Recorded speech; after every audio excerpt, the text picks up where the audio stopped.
नमस्कार विद्यार्थी मित्रांनो, सक्सेस की या चॅनलवर आपले स्वागत आहे। या व्हिडिओमध्ये आपण सर्कल या चॅप्टरचा प्रॉब्लेम सेट 3 आणि त्यामधील क्वेश्चन नंबर 1 जो अल्टरनेटिव्ह क्वेश्चन वर आपल्याला दिलेला आहे तो पाहणार आहोत। तर आपण सुरुवात करूया।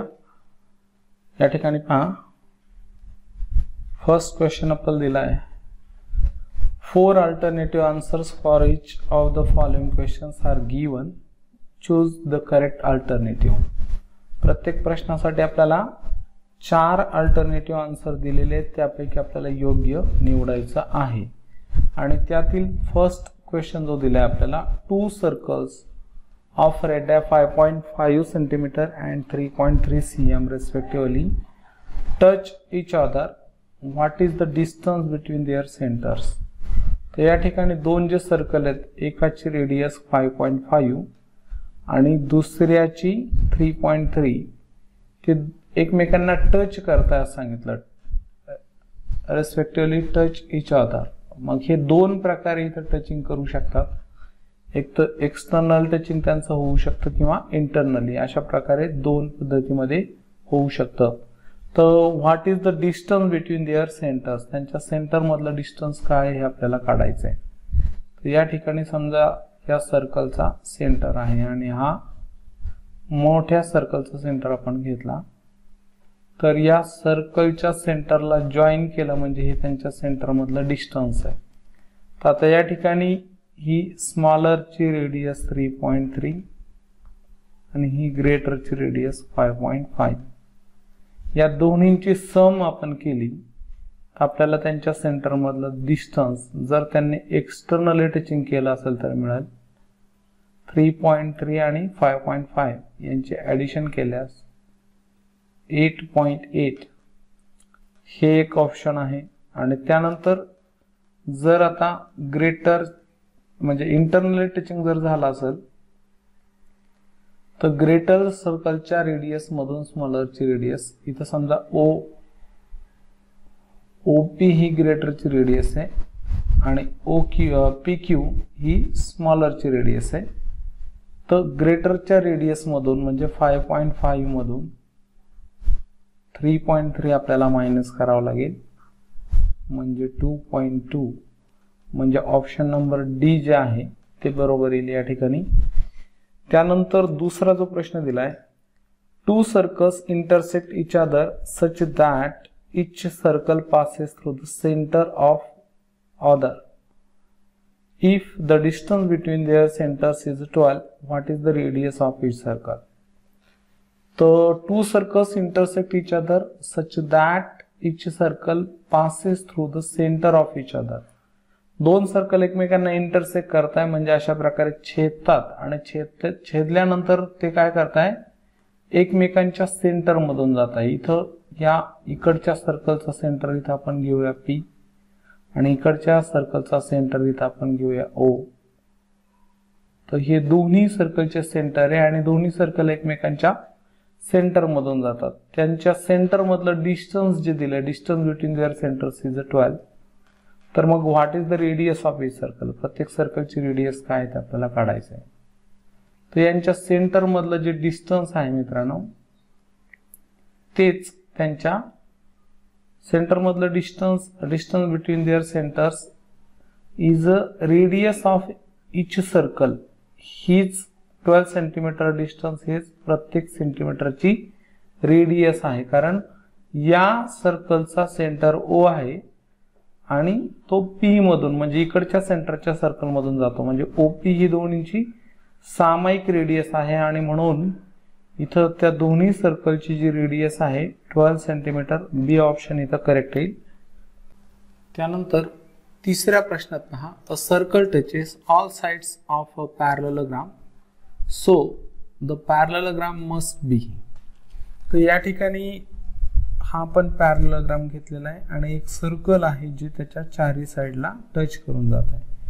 तर पॅरलेलोग्राम हा खाली दिलेल्यापैकी कोणत्या प्रकारचा क्वाड्रिलॅटरल होईल हे आपल्याला विचारलेलं आहे। तो रेक्टँगल असेल का, रोम्बस असेल का, स्क्वेअर का, ट्रॅपेझम।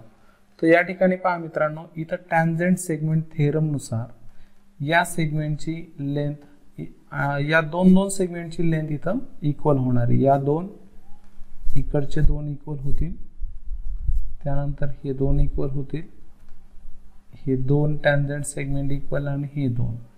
म्हणजे याचा अर्थ काय झाला की हे टॅन्जंट सेगमेंट इक्वल झाल्यामुळे मग अपोजिट साइड इथं कॉन्ग्रुएंट होतील, म्हणजेच हा रोम्बस होईल. म्हणजे इथं क्वेश्चन आन्सर जे दिलं आपल्याला बी ऑप्शन इथं करेक्ट आहे. आणि फोर्थ मध्ये length of a tangent segment drawn from a point which is at a distance of 12.5 cm from the center of a circle is 12 cm. Find the diameter of the circle. The length of tangent segment drawn from a point which is a distance 12.5 cm from the center. आपल्याला centre पासून एक point 12.5 centimetre वर दिलेला आहे. समजा के हा point दिला 12.5 cm वर, आणि या के पासून सर्कलला आपण टॅन्जंट काढली, तिची लेंथ आहे 12 सेंटीमीटर. तर मग सर्कलचा डायमीटर किती व्हायला पाहिजे? इथं टॅन्जंट थेरम नुसार एल हा 90 डिग्रीचा अँगल होईल. म्हणजे आपल्याला ml square is equal to Pythagoras theorem use करायचा आहे. तर LM square is equal to 12.5 square minus, कारण हा हायपोटेन्युअस आहे म्हणून यातनं 12 चा स्क्वेअर मायनस करायचा आहे. तर म्हणजे युनिट प्लेसला तर 5 असेल तर त्या संख्येचा आपल्याला स्क्वेअर करताना आपण काय करतो, तिच्या अगोदर असणारी संख्या गुणिले इथं 12 मल्टिप्लाय 30 यांचा प्रोडक्ट करायचा आहे. 12 चा स्क्वेअर केला तर 144 प्लस 12 म्हणजे 156, आणि त्यावरती 25 आपल्याला ठेवायचे. म्हणजे 125 चा जर स्क्वेअर केला तर इथं 15,625, पण इथं पॉइंट दिलाय, पॉइंट नंतर एक अंक म्हणून इथं पॉइंट तुम्हाला द्यायचा आहे -144. आता इथं आपल्याला काय करायचं, 156.25 मधून 144 मायनस करायचे 0.00, आणि जर यांचं सबट्रॅक्शन केलं तिथं 25, इथं पॉइंट तसाच इथं 2, आणि या ठिकाणी 1 म्हणजे 12.25. तर या ठिकाणी जर समजा पॉइंट काढला तर 1225. युनिट प्लेस 5 येईल या संख्येचं, म्हणजे स्क्वेअर रूट काढलं तर युनिट प्लेसला 5 येईल. मग आता अशा दोन संख्या शोधा की ज्यांचा गुणाकार 12 येईल. 3 × 4 म्हणजे 10 प्लेसला डिजिट आपल्याला 3 ठेवायचा आहे, आणि युनिट प्लेसला 35 म्हणजे 3.5 इथं म्हणजे 12.25 येईल. आणि स्क्वेअर रूट काढून ml ची लेंथ 3.5, पण ml ही काय आहे, रेडियस, तर डायमीटर हिच्या ट्वाइस म्हणजे 7 सेंटीमीटर होईल. तर या ठिकाणी फोर्थ साठी ऑप्शन येईल 7.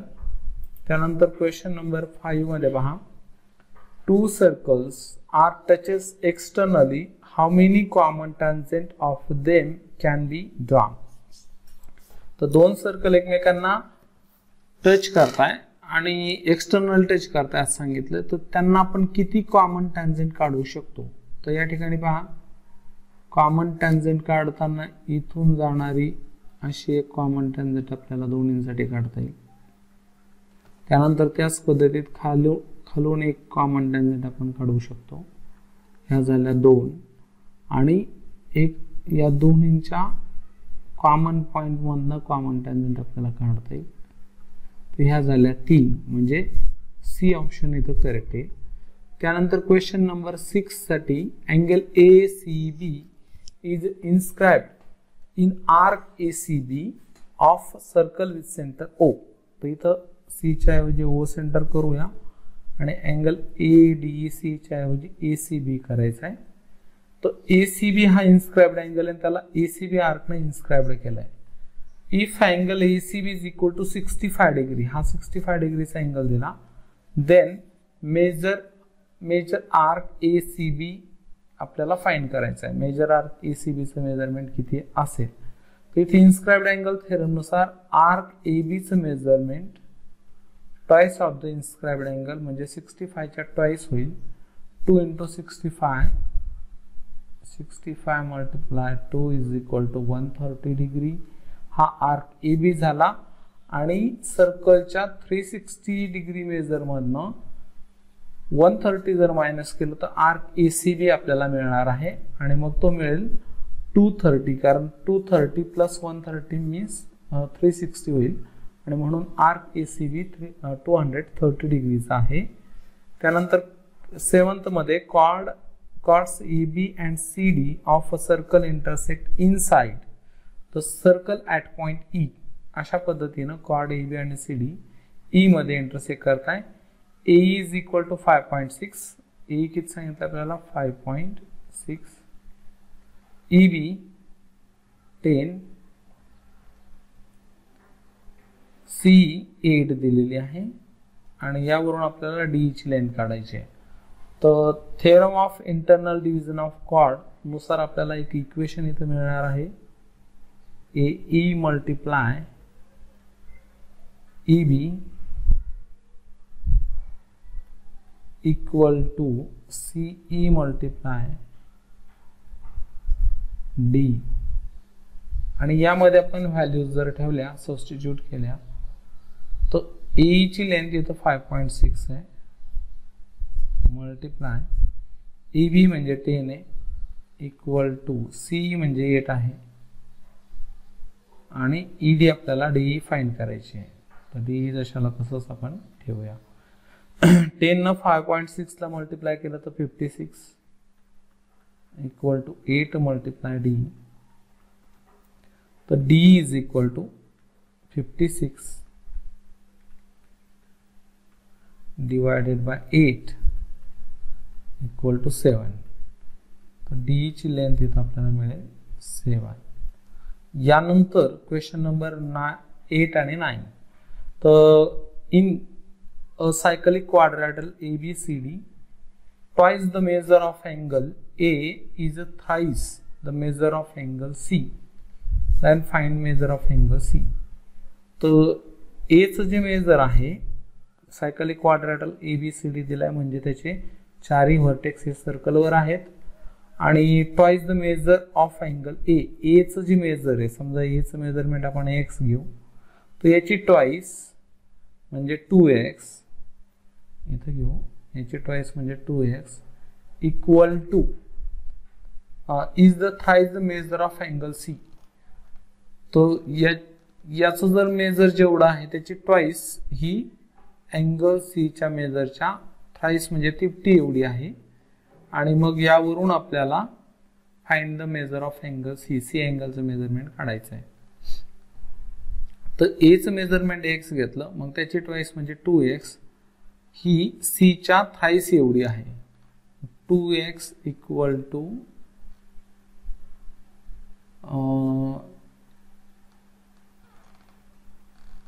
twice the measure of angle A is equal to 3x. म्हणजे थोडक्यात आपल्याला जर आता इथं सायकलिक क्वाड्रॅटल थेरम जर आपण यूज केला तर angle A plus angle C equal to 180 degree, म्हणजे ते सप्लिमेंटरी असतील आणि सप्लिमेंटरी असतील तर या ठिकाणी आता आपल्याला A चं मेजरमेंट जे आहे 2x प्लस C चं मेजरमेंट 3x इक्वल टू 180 म्हणजे 5x equal to 180. x is equal to 180 upon 5. 5 न 180 ला डिवाइड केल्यास x इक्वल टू 5 3 जा 15 आणि 5 6 जा 36 x. तर C चं मेजरमेंट काढायचं आहे. x इक्वल टू 36 निघालाय तर C हा 3x आहे. 3x म्हणजे 3 मल्टिप्लाय 36 तर 108. डी ऑप्शन इथं करेक्ट होईल. आणि 9th नंबर मध्ये points A B C are on a circle. A B आणि सी हे सर्कल वरचे पॉइंटेड आहेत such that major arc A B is equal to major arc B C is equal to 120 degree. अशा पद्धतीने की A B आर्कचं measurement आणि B C चं same आहे 120 डिग्री. ए पॉइंट आपण इथं घेऊया आणि बी पॉइंट इथं असेल. AB आर्क झाला, याचं मेजरमेंट 120 आहे आणि इथं C पॉइंट, तर याचं पण मेजरमेंट BCचं 120 आहे.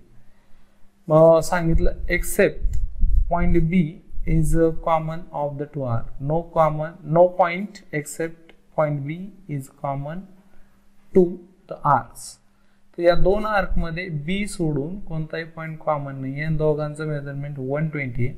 तर आर्क AB जर 120 आहे आणि BC 120 आहे, तर मग रिमेनिंग आर्क EC हा पण 120 होईल, कारण 3 आर्कची सम एक सर्कल मिळते आणि मग सर्कलच्या मेजरमेंट मधनं म्हणजे 360 मधून या दोन्हींची सम 240 मायनस केली तर 120 AC मिळेल. मग आता which is the type of triangle ABC, तर ट्रायंगल ABC कसा व्हायला पाहिजे. तर या ठिकाणी लक्षात घ्या 3 आर्क कॉन्ग्रंट आहेत, AB, BC आणि AC. मग chord corresponding to congruent arcs are congruent म्हणजे AB साइड BC आणि AC कॉन्ग्रंट झाल्या म्हणजे तो इक्विलॅटरल ट्रायंगल होईल. कारण इथं आर्क जर कॉन्ग्रंट असतील तर त्यांच्या करस्पॉन्डिंग कॉर्ड्स कॉन्ग्रंट असतात. हा थेरम आपण शिकलोय आणि त्या थेरम नुसार हा ट्रायंगल ABC इथं इक्विलॅटरल ट्रायंगल असायला पाहिजे. आणि लास्ट क्वेश्चन यामधला आहे segment XY is the diameter of circle. Point Y lies in its interior. How many of following statements are true? तो XY हा आपल्याला डायमीटर दिलेला आहे आणि XZ हा डायमीटर दिला आहे आणि Y हा इंटिरियर मध्ये आहे. XZ हा पॉइंट आहे, Y हा इंटिरियर मध्ये आहे आणि Y जर इंटिरियर मध्ये असेल तर how many of following statement are true. खाली दिलेल्यापैकी कोणकोणते स्टेटमेंट सत्य होतील ते आपल्याला सांगायचं आहे. It is not possible that angle XYZ is an acute angle. तो XYZ हा अँगल जो आहे हा अॅक्यूट अँगल असणं शक्य नाही जर Y हा इंटिरियर मध्ये असेल तर. या ठिकाणी पहा Y जर पॉइंट हा सर्कलवर घेतला आपण सर्कलवर इथं आणि हा XZ जर डायमीटर आहे तर हा 90 डिग्रीचा असायला पाहिजे. आता Y जर इंटिरियर मध्ये असेल तर हे पॉसिबल नाहीये, हे स्टेटमेंट बरोबर आहे म्हणजे हे स्टेटमेंट योग्य आहे. त्यानंतर angle XYZ can't be a right angle. Angle XYZ हा राईट अँगल असू शकत नाही जर तो इंटिरियर मध्ये असेल तर. तर इंटिरियर मध्ये असेल तर XYZ हा राईट अँगल असणार नाही, हे पण बरोबर आहे. कारण इथे इंटिरियर मध्ये जर XZ म्हणजे इथं हा या आकृतीमध्ये सुद्धा Y हा इंटिरियर मध्ये, मी यासाठी इथं याला सर्कलवर दाखवलं की हा जर सर्कलवर असता तर हा अँगल 90 डिग्रीचा झाला असता. मग इंटिरियर मध्ये असेल तर तो 90 डिग्रीचा होणार नाही, तो ऑब्ट्यूस अँगल होईल आणि म्हणून हे स्टेटमेंट योग्य आहे. त्याच पद्धतीने angle XYZ can't be right angle. जर Y इंटिरियर मध्ये असेल तर XYZ हा राईट अँगल असणं पॉसिबल नाही, तो ऑब्ट्यूस अँगल असला पाहिजे. त्यानंतर angle XYZ is an obtuse angle. XYZ हा ऑब्ट्यूस अँगलच असेल तिन्ही फिगर मध्ये, हे पण स्टेटमेंट बरोबर आहे. आणि म्हणजे आणि त्यानंतर फोर्थ मध्ये can't make a define statement for the measure of angle XYZ. आपण स्टेटमेंट डिफाईन करू शकत नाही, हे स्टेटमेंट मात्र फॉल्स दिलेलं आहे. म्हणजे पहिलं दुसरं आणि तिसरं हे 3 बरोबर आहेत, ट्रू आहेत आणि म्हणून इथं C option only 3 is correct. तर या ठिकाणी हा अल्टरनेटिव्ह साठीचा पार्ट 1 आपण घेतलेला आहे. यानंतर पाहूया बाकी प्रश्न दुसऱ्या पार्ट मध्ये. तर व्हिडिओ आवडल्यास नक्की शेअर करा मित्रांना आणि लाईक पण करा. त्याचबरोबर चॅनल सबस्क्राईब जर केलं नसेल तर अवश्य करा. नोटिफिकेशन मिळण्यासाठी बेल बटन जरूर दाबा. भेटूया पुढच्या